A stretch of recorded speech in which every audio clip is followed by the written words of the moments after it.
Can you give me a little background about Christianity? Christianity, you can say it originated from the birth of Jesus Christ. He is the founder of Christianity. Christianity is all, if you ask me the essence about Christianity, it's basically man has sinned against God and lost the relationship with God.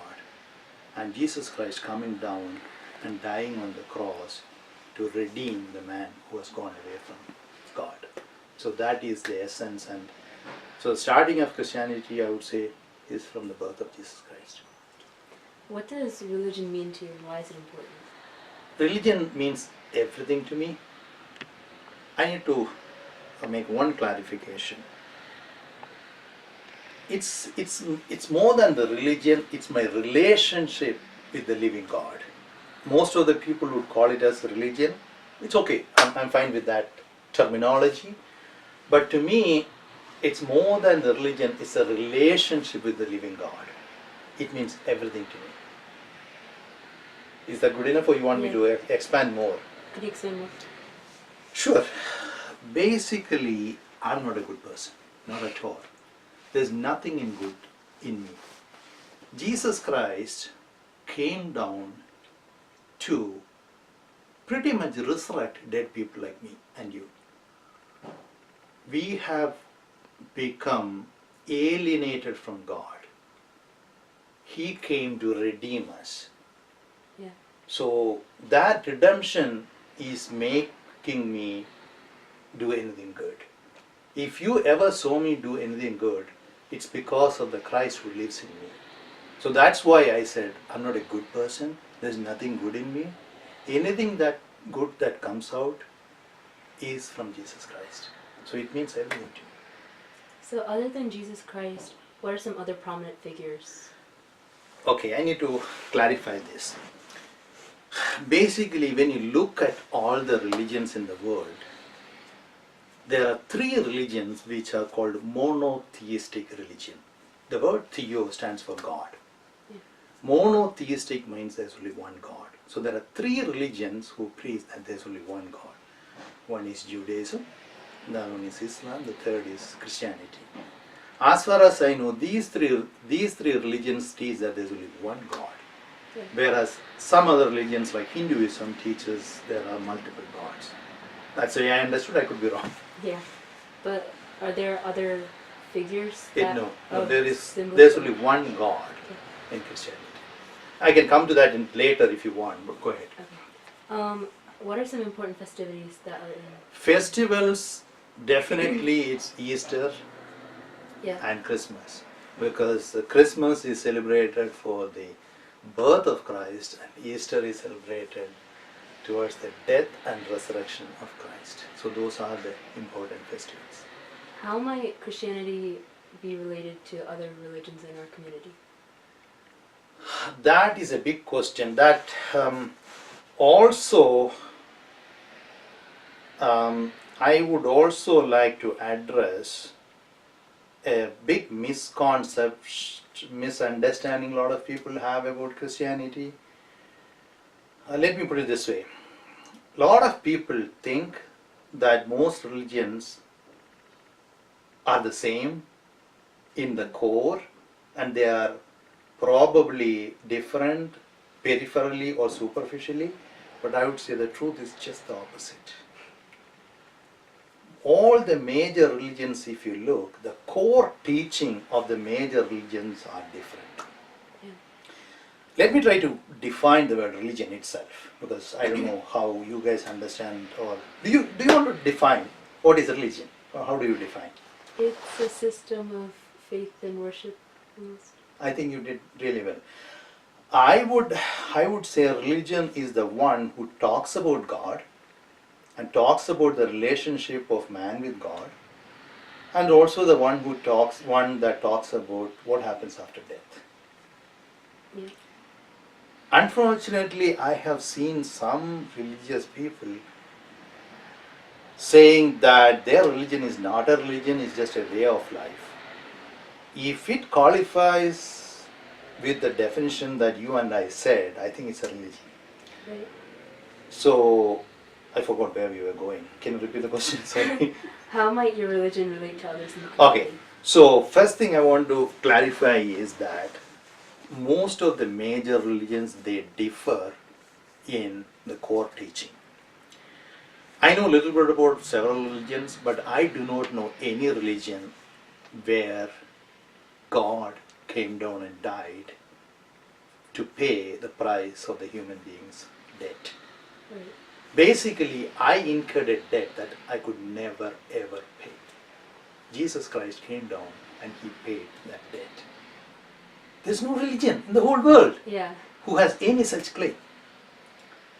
Now, the misconception that, before I go there, let me make sure I clarify. If you ask an Islam, once again, anything I talk about any other religion, you need to take it with a pinch of salt because I'm not the expert there, but I'm just sharing what I know. You can verify the rest. Yeah. Islam talks about its 5 pillars. If you don't follow the 5 pillars, you're gone. You have no hope. Even after you follow all the 5 pillars and you reach your heaven, it's left to Allah. It's completely discretion. He might say, sorry, you can't get it. Yeah. That's what Islam teaches. And Hinduism teaches about incarnation. So if I don't believe in incarnation, then I'm gone. So the misconception that about Christianity that a lot of people have is that people think that Christianity is the only one who claims exclusivity. My point is, pretty much every religion believes in their core that they are the true religion. Yeah. For an Islam, if you don't follow the 5 pillars, you're gone. And Islam very clearly teaches the Christians or the Jews are the cursed. There is no hope. My point is, 2 claims, if they are contradictory, they cannot be true at the same time. Yeah. For example, if I ask you what is 10 times 10, you say it's 150, you say it's 200. Well, both cannot be true at the same time. One has to be true, the other one has to be false. Now, it's possible that both could be true, or both could be false. So logically, technically, it is possible that all the religions are wrong. It's possible. It's quite possible. But it's not possible for every religion to be true at the same time. Because in the core, it's different. Christianity teaches about love your neighbor. But there are religions which teaches you to hate your neighbor. Yeah. Christianity teaches about doing good to your enemies. There are religions which teach us destroy your enemy. There are religions which teach us that if your own child leaves your faith and goes to some other faith, kill him. That's called mercy killing. So the biggest misconception, I think, is that Christianity is the only one that expect exclusivity. No, it's not true. Yeah. In the core, every religion claims to be exclusive. Whether they explicitly say or not is the only difference. I know I went all over the place with that question, but you can ask me more questions or move on to the next one if you have any. Okay. But other than the differences, do you see any similarities between religions? Oh yeah, there are similarities. Several religions talks about helping the poor and taking care of the needy. Several religions do that.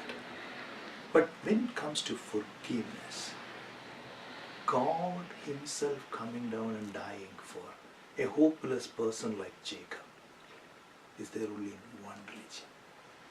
Go ahead. Do you feel that Christianity is underrepresented in today's society? I don't know whether it's called underrepresented. I would say misrepresented. How It is. so?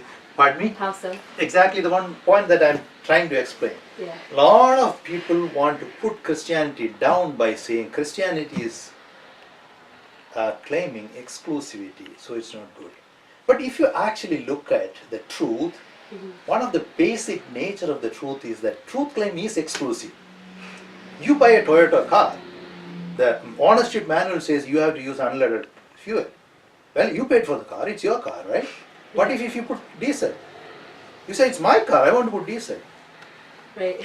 You understand my point? Yeah. Truth claim by itself is exclusive. Let's assume this house goes on fire right now. The fire marshal comes here. Jacob, this is the only door to go out. I can stand here and fight with him and get burnt or follow him. Yeah. So the truth claim by itself is exclusive. Go ahead. Do you see a lack of teenagers and children in churches? Yes. Yes. So if so, what do you think is the cause of this, and how can you help kids be more inspired? That is a really powerful question. That is something I would say every Christian should be worried about. The sad fact is that lot of children, when they leave their home, they leave their faith also. It's a very sad fact. If you ask me the reason, I would say the reason is most of the children, they just try to inherit the faith of their parents. Yeah. Faith does not work that way. You need to have your own faith. So the kids, I would say, who try to inherit their faith, when they leave the home and go to college, they get bombarded by all these secular professors who will try to tell them, hey, Christianity is a myth. Christ never resurrected from the dead. And things like that. So I would say the reason that they leave the church and their faith is because they don't have their own root. I wouldn't say all the 100% situations that, I would say this is the majority of the reason. If you ask me what's the solution, I would say the solution is help them understand the evidences behind the faith. Now, I can sit here and believe anything I want to believe. Yeah. But if my belief does not coincide with the truth, I'm making a fool of myself. For example, I can believe there is $5,000 in my checking account and I can start writing checks to you, correct? Yeah. But if there is no money in the bank, in other words, if my faith does not coincide with the truth, I make a fool of myself, the checks will bounce. Got it? Right. So what is important is, these youngsters need to be taught the evidences behind their faith. If you ask me what is the biggest cornerstone on which Christianity is being built, is the death and resurrection of Jesus Christ. If Jesus Christ never resurrected from the dead, people like me are believing in myth. Yeah. Remember, no myth can save you, only truth can save you. So what is important is helping these teenagers understand the evidence behind the truth. And how do you do that? There is a Christian, there is a field of, or field of ministry, whatever you call it, called Christian apologetics. The word apologetics means give a reason or give evidences. That's the meaning. One of the biggest Christian apologetics ministries is founded and led by an Indian called Dr. Ravi Zacharias. The motto of their ministry is help a thinker believe, help a believer think. I will repeat. Help a believer think, help a thinker believe. That is in one word Christian apologetics. If you want me to put it another way, you catch 10 Christians and ask them to give you 3 evidences for the resurrection of Jesus Christ. I'm so sad to say that 9 out of 10 they will not be able to answer that question. Though that is the root, though that's a cornerstone of Christianity, that the resurrection of Jesus Christ, unfortunately 9 out of 10 Christians will not be able to give you the evidences. I would say that is the reason why these teenagers are moving away. But the fact of the matter is, there are enough evidences today. I can take to a secular judge and get a judgment saying Jesus Christ did truly resurrect from the dead. Remember, there are two sciences. One is called the empirical science, other one the forensic science. Yeah, physics, chemistry and all those things are what? Empirical science. Yeah. You tell me a physics theory today, you can take it to the physics lab and prove it. Same with the chemistry. But if I killed somebody a month ago, imagine you are the prosecuting attorney. Can you take me in front of the judge and have that scene enacted there? No, you can't. That is when you go to what is called the forensic science. Yeah. Basically, if somebody is making a claim about something that might have happened in the past, you have to use what is called forensic science. You bring evidences. Now, let's go back to the same example I said. If you can prove beyond reasonable doubt in front of a judge that Jacob Vengal killed so and so a month ago, you can get me life sentencing or whatever it is. Yeah. Correct? Yeah. Similarly, for the death and resurrection of Jesus Christ, there is enough evidence that I personally can present it to a secular judge and get a verdict saying he did truly resurrect from the dead.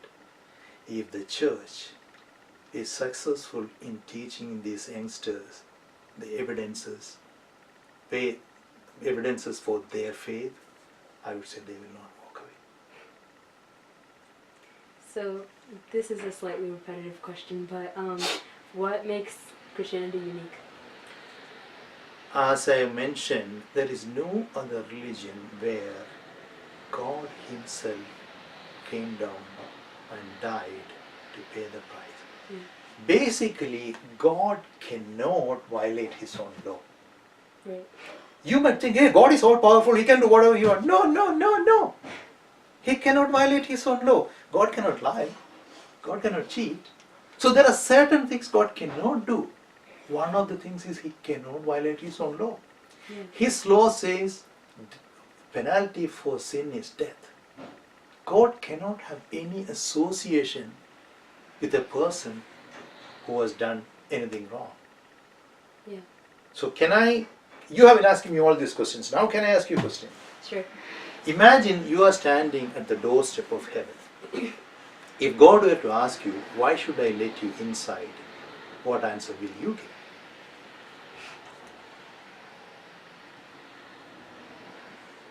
Did you get the question? Yeah, I got the Okay, question. you got the question? Okay, go ahead. I'm not even sure. I have no idea. Good. What about you? I'd say that I still have the hope to learn beyond what is on earth. I want to take it to the next level. Well, let me clarify the question. Question is basically asking you to clarify your basically the justification. For why I should go. Why should I let you inside? For example, you came to my house few minutes ago. I opened the door. If you were a stranger, I would have asked you, who are you? Why are you here?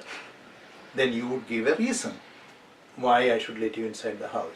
So the question is your eligibility or your justification or your reason. Why shouldn't you let you in? I don't know. What do you think? Usually it's like, because other religions it's based off of like, have you followed these tenets? And that's your eligibility factor to get in. Like in Islam, if you follow the 5 pillars and if you believe the faith, alright, you're in. We don't really, that's sort of our justification. That's all, that's what I But the thought. question is a personal question. I'm not talking about anybody. From this point onwards, whatever I'm saying is very individual. Now, if you, do you like me to tell you my answer? Sure. Before that, can I share with you what most people say? Yeah. Most people say that I've not killed anybody. I've been a nice guy, so God should let me in. Yeah. That is the answer that most people give. Well, there are two problems with that answer. One problem is that that answer assumes that God should ignore every bad thing that I have done. Is that clear? Yeah. The second problem with that answer is, let's assume on a scale of say 0 to 100 on goodness or perfection, and let's assume you would put Mother Teresa on 100. Let's assume so, just for the sake of analogy, and assume that I'm at 65, I would expect everybody from 64 and up should be allowed to go into the heaven, correct? Yeah. Somebody else who is at 45, he will expect everybody from 44 up should be go to heaven. So that yardstick is very arbitrary. Got it? With that, I would say that is not a good answer. Here is my answer. I'll tell God, God, I don't deserve to be in heaven at all, because I've done bad things. Yeah. In fact, I know that when you take people into heaven, you're going to let them stay in heaven forever. Me, I don't deserve to be in heaven even for a minute, because I've done bad things. All that I deserve is hell, complete separation from you. Now imagine you have a drink here. Where's my cup? It's gone, that's fine. Imagine you have a drink here. Your most favorite drink could be a milkshake or whatever it is. If I drop a single drop of poison, will you drink it?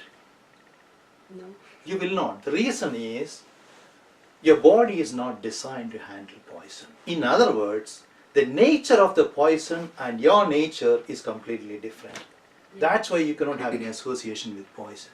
Similarly, God's nature is so holy that He cannot have any association with me. That's why I don't deserve to go to hell. I don't deserve to go to heaven. I deserve to go to only hell. Yeah. Now this is going to be my opening statement, just like a lawyer or an attorney would give an opening statement in a courtroom. Then I'm going to say, God, I know you're almighty, all-powerful. People think that you can do anything you want, but I know there are things that you can't do.